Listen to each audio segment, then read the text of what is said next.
നമസ്കാരം. മലയാളി വാർത്തയിലേക്ക് സ്വാഗതം. തിരുവനന്തപുരം മുൻ മേയർ ആര്യ രാജേന്ദ്രനുമായി ഉണ്ടായ പ്രശ്നത്തെ തുടർന്ന് KSRTCയിൽ നിന്നും പുറത്താക്കിയ യദുവിന് ഒരു ദിവസം KSRTCയിൽ കയറണമെന്നൊരു ആഗ്രഹമുണ്ടായിരുന്നു, അല്ലെങ്കിൽ ആഗ്രഹമുണ്ട് എന്ന് ഇതിനു മുൻപേ പറഞ്ഞിട്ടുണ്ട്. എന്നാൽ ആരുടെയും പിൻബലത്തിലല്ലാതെ തൻ്റെ സ്വന്തം കഴിവുകൊണ്ട് എംപ്ലോയ്മെൻറ്റ് വഴി ആ സീനിയോറിറ്റി വഴിയാണ് ഇപ്പോൾ യദുവിനെ എംപ്ലോയ്മെൻറ്റ് വിളിച്ചിരിക്കുന്നത്. എംപ്ലോയ്മെൻറ്റ് കാർഡ് അയച്ചിട്ടുണ്ട്. പൂന്തുറ ഡിപ്പോയിലാണ് യദുവിനെ ആദ്യം ക്ഷണിച്ചത്. ടെസ്റ്റ്, അതായത് ഈ ബസ് ഡ്രൈവർമാർ നടത്തുന്ന ടെസ്റ്റ് യദു പാസ്സായിട്ടുണ്ട്. അതിനുശേഷം അതിൻ്റെ MVD ആണ് അതിൻ്റെ പേപ്പറും മറ്റു കാര്യങ്ങളും ഒക്കെ തന്നെ ചെയ്യുന്നത്. ഒപ്പം അതുപോലെ തന്നെ ഈ ടെസ്റ്റ് പാസ്സായതിനു ശേഷം ഈ പാപ്പനംകോട് ഡിപ്പോയിലേക്ക് വേണ്ടിയിട്ട് യദു അപേക്ഷ നൽകിയിട്ടുണ്ട്. തുടർന്ന് അതിൻ്റെ നടപടികൾ കഴിഞ്ഞതിന് ശേഷം മാത്രമേ യദുവിനെ വീണ്ടും ജോലിയിലേക്ക് പ്രവേശിപ്പിച്ചുകൊണ്ടുള്ള, അല്ലെങ്കിൽ പ്രവേശിച്ചു എന്ന് പറഞ്ഞുകൊണ്ടുള്ള ആ ഒരു നോട്ടീസ് യദുവിന് ലഭിക്കുകയുള്ളൂ. അതിനുശേഷം യദു ജോലിയിൽ കയറും എന്ന് തന്നെയാണ് വ്യക്തമാകുന്നത്. എന്തായാലും കഴിഞ്ഞ ദിവസങ്ങളിലൊക്കെ തന്നെ യദുവിന് ജോലി ലഭിക്കും, പുതിയ ഗവൺമെൻറ് അതിനുവേണ്ട നടപടികൾ കൈക്കൊള്ളുമെന്ന തരത്തിലൊക്കെ തന്നെ വാർത്തയുണ്ടായിരുന്നു. എന്തായാലും ഇത് അർഹതപ്പെട്ട ഒരു തൊഴിൽ തന്നെയാണ് യദുവിന് ഇപ്പോൾ ലഭിക്കാൻ പോകുന്നത് എന്ന് വ്യക്തമാണ്. എന്തായാലും സ്കൂൾ തുറക്കുന്ന സമയത്തൊക്കെ തന്നെ വളരെ ബുദ്ധിമുട്ടാണ് സാധാരണഗതിയിൽ. അതുകൊണ്ട് തന്നെ ഇപ്പോൾ പ്രൈവറ്റ് ബസ്സാണ് യദു ഓടിക്കുന്നത്. അതുവഴിയാണ് യദുവിന് ഇപ്പോൾ വരുമാനം ലഭിക്കുന്നത്. തൻ്റെ കേസുമായി ബന്ധപ്പെട്ടുള്ള നടപടികൾ കൂടുതൽ കാര്യക്ഷമതയോടുകൂടി നടക്കണമെങ്കിൽ ഇനി മുഖ്യമന്ത്രിയോ അല്ലെങ്കിൽ ആഭ്യന്തരമന്ത്രിയോ കണ്ട് ഒരു ലെറ്റർ കൊടുക്കേണ്ട ഒരു ആവശ്യമുണ്ട് എന്നും യദു പറയുന്നുണ്ട്. എന്നാൽ മാത്രമേ ഈ കാര്യവുമായി, അല്ലെങ്കിൽ ഈ ഒരു കേസുമായി ബന്ധപ്പെട്ട് മുന്നോട്ട് പോവുകയുള്ളൂ എന്നാണ് വ്യക്തമാകുന്നത്. അതായത് 3 സ്റ്റേഷനിലായിട്ടാണ് യദുവിനെതിരെയുള്ള കേസ് നടക്കുന്നത്. മ്യൂസിയം പോലീസ് സ്റ്റേഷനിൽ, പൂജപ്പുര സ്റ്റേഷനിൽ, അതുപോലെ തന്നെ തമ്പാനൂർ സ്റ്റേഷനിൽ എന്നിങ്ങനെ 3 സ്റ്റേഷനിലായിട്ടാണ് യദുവിനെതിരെയുള്ള കേസ് നടക്കുന്നത്. യദു മേയർക്കെതിരെ കൊടുത്ത പരാതി മ്യൂസിയം പോലീസ് സ്റ്റേഷനിലാണ്. യദുവിനെതിരെ മേയർ കൊടുത്തിരിക്കുന്ന പരാതി പൂജപ്പുര സ്റ്റേഷനിലാണ്. ഈ കാർഡുമായി ബന്ധപ്പെട്ട CCTV ദൃശ്യങ്ങൾ അടങ്ങിയിട്ടുള്ള മെമ്മറി കാർഡ് മിസ്സാണ് എന്നതുമായി ബന്ധപ്പെട്ടുള്ള പരാതി മ്യൂസിയം പോലീസ് സ്റ്റേഷനിലുമാണ് ഉള്ളത്.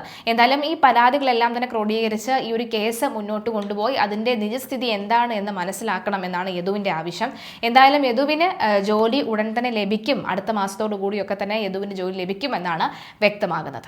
ഇതൊരിക്കലും ആയില്ലല്ലോ. KSRTCയിൽ പേപ്പർ വർക്ക് മറ്റേ എംപ്ലോയ്മെൻറ്റിൽ നിന്ന് കാർഡ് വന്ന് അത് കഴിഞ്ഞ് പൂവാർ ഡിപ്പോയിലായിരുന്നു. പൂവാർ ഡിപ്പോയിൽ നിന്ന് ടെസ്റ്റ് കഴിഞ്ഞ് മറ്റേ പ്രാക്ടീസ് ഉണ്ടല്ലോ, എടുക്കാൻ വേണ്ടിയിട്ട് പാസ്സായി. ഫസ്റ്റ് തന്നെയാണ് വിളിച്ചത്. അപ്പോൾ അത് പാസ്സായി.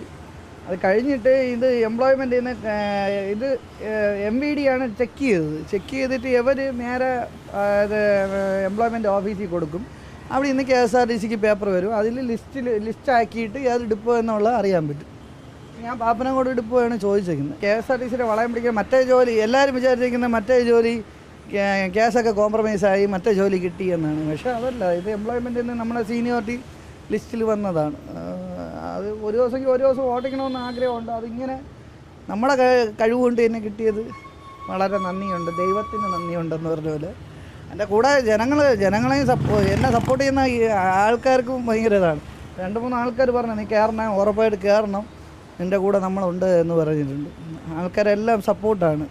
കയറി അവരെ മുമ്പിൽ കയറണം, ഒരു ദിവസമെങ്കിലും ജോലിക്ക് കയറണം. ഇത് തോൽക്കാൻ പാടില്ല. എന്നെക്കാട്ടിയും കൂടുതൽ ആവേശമാണ് നമ്മുടെ കൂടെ സപ്പോർട്ട് ചെയ്യുന്ന. അപ്പോൾ നമ്മുടെ മുഖ്യമന്ത്രിക്ക് ഒരു പേപ്പർ കൊടുക്കണം, ഒന്നും കൂടെ അന്വേഷണമാണ്. മെമ്മറി കാർഡ് ഇപ്പോൾ കാണാതെ നമുക്ക് അത് അന്വേഷണ പുരോഗതി അറിയാൻ പറ്റില്ലല്ലോ. മെമ്മറി കാർഡ് തമ്പാനൂർ 2 സ്റ്റേഷനിലാണ്. അതാണ് ഒരെണ്ണം തമ്പാനൂർ സ്റ്റേഷനിലാണ് മെമ്മറി കാർഡിൽ, ഒരെണ്ണം മ്യൂസിയം സ്റ്റേഷനിൽ, ഒരെണ്ണം കൺട്രോൾമെൻറ്റ് സ്റ്റേഷനിൽ. ഞാൻ കൊടുത്തിരിക്കുന്ന പരാതി കൺട്രോൾമെൻറ്റ് സ്റ്റേഷനിൽ, എനിക്കെതിരായിട്ടുള്ള പരാതി മേയർ കൊടുത്തിരിക്കുന്ന മ്യൂസിയം സ്റ്റേഷനിൽ, മെമ്മറി കാർഡിൻ്റെത് ഇവിടെ തമ്പാനൂർ സ്റ്റേഷനിൽ. അങ്ങനെ 3 സ്റ്റേഷനിലായിട്ടാണ് നടക്കുന്നത്. അത് നമ്മുടെ രമേശ് ചെന്നിത്തല ആഭ്യന്തര വകുപ്പ് മന്ത്രിക്ക് ഒരു പരാതി കൊടുക്കുക, അല്ലെങ്കിൽ മുഖ്യമന്ത്രിയെ മെയിനായിട്ട് അറിയിക്കുക. പ്രോപ്പറായിട്ട് നല്ല രീതിയിൽ അന്വേഷണം ഒന്നും കൂടെ തുടങ്ങണം എന്ന് പറഞ്ഞ് അന്വേഷണം വയ്ക്കുക. അല്ലെങ്കിൽ ഈ കേസ് ഫോളോ അപ്പ് ചെയ്യുക. 6 പ്രതികളെന്നുള്ളത് അവർക്ക് എന്താണെന്നുള്ള അതിനുള്ള ശിക്ഷയും കാര്യങ്ങളും, അല്ലെങ്കിൽ കുറ്റകൃത്യം ചെയ്തിട്ടുണ്ടെന്നോ അല്ലെങ്കിൽ ഇല്ലെന്നോ പറഞ്ഞ് ഒരു റിപ്പോർട്ട് അതാണ് ഉണ്ടാവേണ്ടത്. ഗതാഗത മന്ത്രി കാണും, ഉറപ്പായിട്ട് കാണും. ഗതാഗത മന്ത്രി ആവണതിന് മുമ്പേ നമ്മുടെ CMPയുടെ നേതാവായിരുന്നു. അപ്പോൾ ഈ നേതാവിന് ഒരു പ്രത്യേകത എന്ന് വെച്ചാൽ എനിക്ക് അന്ന് തൊഴിലാളി ദിനത്തിൻ്റെ തലേദിവസമാണ് ഇത് ഈ ജോലി നഷ്ടമാവുന്നത്. അപ്പോൾ ഈ നമ്മുടെ ഇപ്പോഴത്തെ ഗതാഗത വകുപ്പ് മന്ത്രിയാണ് എന്നെ ഷോൾ അണിയിച്ചത്.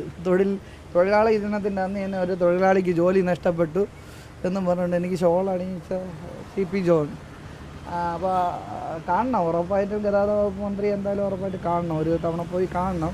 പിന്നെ ഇടയ്ക്ക് ഇതൊക്കെ ലീവ് ഓടണം, പൈസ ഇല്ലാത്തതുകൊണ്ട് ഇപ്പം സ്കൂൾ തുറക്കുന്ന സമയമാണ്, ഇപ്പോഴും ജോലിയില്ലാത്ത അവസ്ഥയാണ്, പ്രൈവറ്റ് ബസ്സിൽ പോലും ഇല്ല. ഈ സ്ഥിരമായിട്ട് ഓടുന്ന ആൾക്കാരും ഇറങ്ങൂല, മക്കളെ സ്കൂളിലൊക്കെ ആക്കേണ്ടതില്ലേ. അപ്പോൾ അതുകൊണ്ട് ഇപ്പോൾ എൻ്റെ മോൻ്റെ കേസാണ് ഇപ്പോൾ ബുദ്ധിമുട്ട്. അന്നോട്ടും ഈ 3 വർഷക്കാലം, ഇപ്പം 3 വർഷമായി, 3 വർഷക്കാലം മേയറുടെ കൂട്ടാളികൾ എല്ലാവരും മക്കളെ പഠിപ്പിക്കുന്നുണ്ടല്ലോ ചെയ്യുന്നത്. ഈ 3 വർഷത്തിൽ ഓരോ തവണയും സ്കൂളിൻ്റെ പരിപാടി വരുമ്പോൾ എൻ്റെ ജീവിതം ബുദ്ധിമുട്ടിലാണ്, എന്ന് വെച്ചാൽ ജോലിയില്ലാത്ത അവസ്ഥയാണ്. അവർ വ്യക്തമായിട്ട് അന്വേഷണം നടത്തണമെന്ന് പറഞ്ഞ് നമ്മുടെ ഇപ്പോൾ നമ്മളെ അന്ന് പറഞ്ഞതെന്ന് വെച്ചാൽ നമ്മുടെ ഉമ്മൻചാണ്ടി സാറിൻ്റെ മകൻ ചാണ്ടി ഉമ്മൻ പറഞ്ഞതെന്ന് വെച്ചാൽ യദുവിന് നമ്മുടെ സർക്കാർ വന്നു കഴിഞ്ഞാൽ ഒരു പുരോഗമനം ഉണ്ടാവുക, അല്ലെങ്കിൽ നമ്മൾ അതിനനുസരിച്ചുള്ളത് തരും എന്ന് പറഞ്ഞിട്ടുണ്ട്. ജോലി തരാമെന്നും കേസിൻ്റെ കാര്യങ്ങളിൽ സപ്പോർട്ട് ചെയ്യാമെന്നും കേസ് പ്രോപ്പറായിട്ട് അന്വേഷിക്കാമെന്നൊക്കെ പറഞ്ഞിട്ടുണ്ട്. അതിനിപ്പം നമുക്ക് ഒന്നും കൂടെ കാണുമ്പോഴത്തേക്ക് അറിയാം. ഒരു പ്രാവശ്യം നമുക്ക് അത് നമ്മുടെ പ്രസ്റ്റീജ് ഇഷ്യൂ അല്ലേ.